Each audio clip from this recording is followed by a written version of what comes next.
에어리어 88 성형외과 전문의 서의석 원장입니다. 지난 시간에 피부와 스마스에 대해서 말씀드렸습니다. 오늘은 도대체 인모드, 울세라 등이 어디에 작용을 하는지, 그리고 실을 넣었을 때 어느 층에 들어가는지, 아큐스컬프를 했을 때 어느 부분을 제거하는 건지, 이물질이 어느 층에 분포되어 있는지, 왜 제거가 어려운지, 이러한 시술들이 안면거상을 할 때 왜 불리하다고 하는 건지에 대해서 설명하겠습니다. 스마스에 대해서 요약을 하면 우리 몸은 여러 개의 층으로 구성되어 있고 그 중에 표재성 근막을 얼굴에서는 스마스라고 한다. 그러나 우리가 임상에서 표재성 지방층을 포함해서 거상을 한다고 말씀을 드렸습니다. 안면 거상 시에 파란색을 스마스라고도 하지만 더 세분화해서 빨간색 부분을 스마스라고 간주합니다. 안면 거상 수술을 듀얼 플레인, 이중 평면인지 싱글 플랩인지로 분류를 하기도 합니다. 듀얼 플레인은 노란색 부분과 빨간색 부분을 따로 분리해서 거상을 하는 겁니다. 싱글 플랩은 노란색과 빨간색 혹은 파란색 부분을 같이 붙여서 거상을 하는 겁니다. 안면 거상의 수술의 종류에 따라 인모드, 울세라, 실 등의 시술로 영향이 많을 수도 있고 적을 수도 있는 것을 보여주기 위해서 잠깐 안면 거상 수술의 종류에 대해 설명을 드리겠습니다. 듀얼 플레인의 대표적인 수술 방법이 닥터 수진의 익스텐디드 스마스 테크닉과 닥터 마틴의 하이 스마스 테크닉이 있습니다. 이 방법의 장점은 중안면부까지 피부와 스마스를 분리하여 거상을 하며 팔자를 포함한 중안면부를 개선시킬 수 있다는 겁니다. 그리고 당기는 방향을 조절할 수 있다는 것이 장점입니다. 단점은 수술 시간이 오래 걸리고 피주머니를 반드시 달아야 한다는 겁니다. 다른 수술 방법도 노란색 부분을 박리하기는 하나 얼굴의 앞쪽, 즉 중안면부는 박리를 하지 않습니다.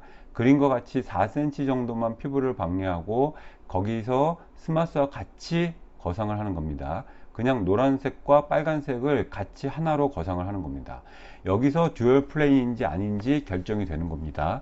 이런 종류 수술의 장점은 수술 시간이 짧고 출혈이 별로 없어 피주머니가 꼭 필요하지 않고 별로 붓지 않는다는 겁니다. 단점은 당기는 방향을 조절하기 어렵고 중안면부의 개선이 어렵다는 겁니다. 프락셀, 울트라펄스, Q스위치, 피코 이러한 레이저는 표피와 진피에 작용하는 겁니다. 그래서 대개 안면 거상을 하면서 동시에 화학적 박피나 레이저를 하는 경우가 많습니다.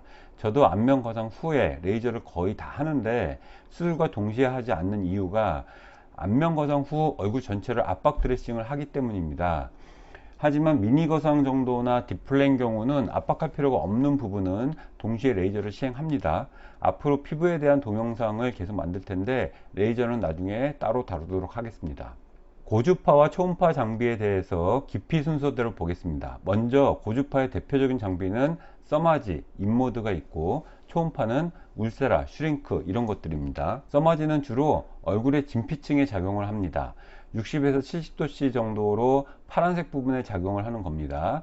바늘이 저 깊이까지 들어가서 그 부분에 열을 가하는 거죠. 바디용, 얼굴용 등 깊이가 다른 여러가지 팁이 있습니다. 당연히 바디 진피 두께가 얼굴보다 훨씬 두꺼우니까 그렇겠죠. 하이프 장비가 작용하는 층은 표재성 지방층, 즉 빨간색 테두리의 일부분인 파란색 부분을 태우는 겁니다. 겉의 피부는 손상이 적게 하고 파란색 부분에 1.5mm, 3mm, 4.5mm 깊이로 60에서 80도 정도의 깊이에 열을 가하는 겁니다. 오징어 굽듯 굽는 겁니다. 바깥쪽에서는 가능하면 넓게 열 손상이 없게 하고 타겟층으로 가면서 열이 집중이 되도록 하는 거죠. 그런데 대개 울세라 소개하는 그림을 보면 표피와 얇은 진피가 1.5mm, 깊은 진피가 3mm, 그리고 스마스가 4.5mm로 되어 있습니다. 얼굴마다 피부와 표재성 지방층의 깊이가 다르고 스마스의 깊이와 두께가 다른데 말이 안 되는 거죠. 지난 시간에 얼굴에서 표피와 진피를 합쳐서 제일 두꺼운 부분이 코끝인데 1.4mm가 안 된다고 했습니다. 그런데 대부분 표피와 진피 일부를 1.5mm로 그려놓더라고요. 어떤 울세라 그림은 근막과 근육층까지 작용하는 것처럼 표현한 것도 있습니다. 저렇게 되면 큰일 나죠. 표정근이나 근처신경이 손상받을 수 있습니다. 이런 장비는 그냥 파란색 표재성 지방층을 태우는 겁니다.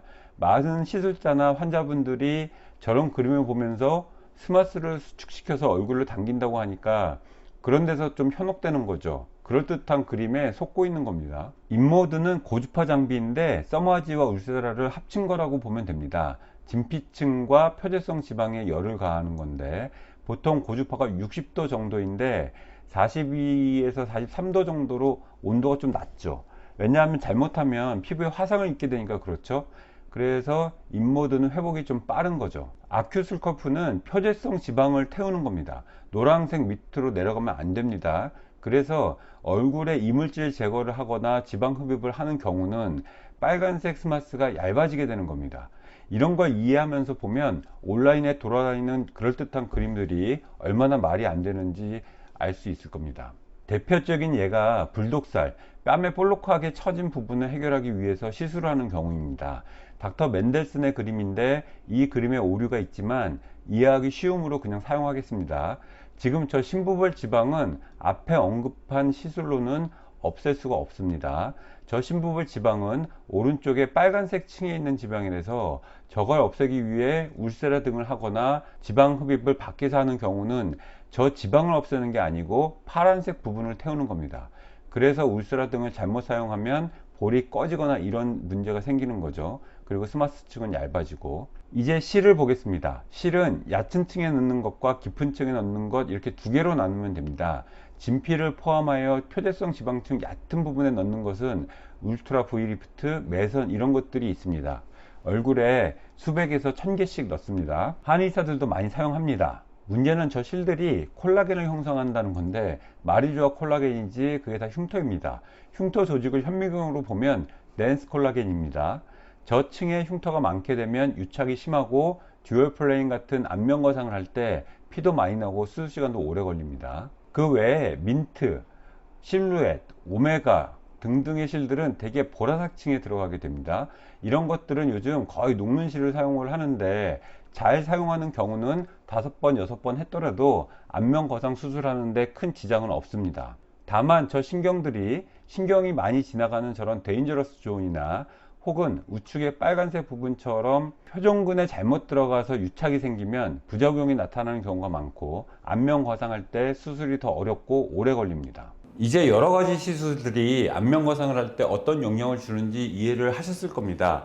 울세라 등을 보통 5에서 6회 정도 하고 오시거나 실을 5번에서 6번 정도 넣고 오시는 경우가 많고 저런 시술로 움푹 패이거나 해서 다시 지방이나 이물질을 넣고 너무 과하게 또는 잘못 넣어서 아큐스컬프로 다시 제거를 하고 대부분 이런 것들이 반복이 됩니다. 이물질도 마찬가지입니다. 이럴 경우 스마스가 당연히 얇고 유착이 많으므로 출혈이 좀 더 되고 수술 시간이 오래 걸리게 됩니다. 따라서 저런 시술들을 받을 때는 시술의 효과에 대해 너무 큰 기대를 하여 과하게 받는 것보다 문제가 없게 보존적으로 받는 것이 좋습니다. 이러한 시술들이 나쁜 것이 아니고 수술을 무서워하거나 보조적인 방법으로 하는 것은 아주 좋은 방법입니다.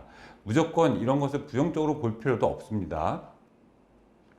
오늘은 여러 가지 주름 피는 시술들, 지방 흡입, 이물질 등이 안면 거상을 할 때 어떠한 영향을 주는지를 알아봤습니다. 다음 시간에는 실제로 여러 시술로 인하여 피부와 스마스가 얼마나 유착이 되어 있는지에 대한 수술 동영상을 보여드리겠습니다.